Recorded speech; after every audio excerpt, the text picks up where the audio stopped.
ওই দেখো আজকে বাজার থেকে আইছে বোয়াল মাছ।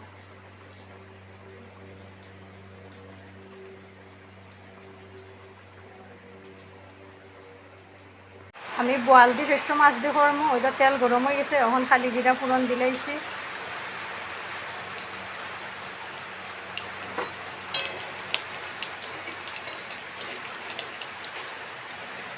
খালি জিরাটা ভাজা হয়ে গেছে, এখানে আমি পেস্ট করে রাখছি আদা, শস্য আর কাঁচা লঙ্কা।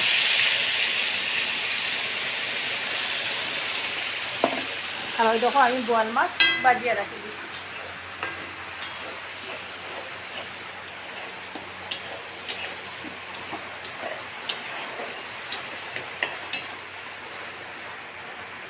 আমার মশলা ভাজা হয়ে গেছে, এখন আমি জুল দিলাম।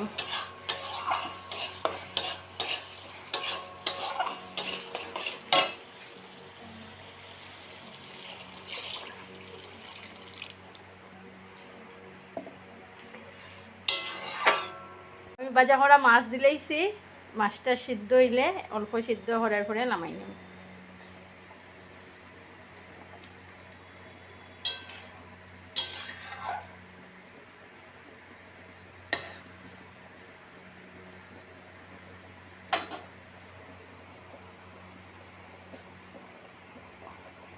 বোয়াল মাছ শস্য দিয়ে রান্না শেষ। ওই দেখো বোয়াল মাছ শস্য দিয়ে রান্না কীরকম হয়েছে।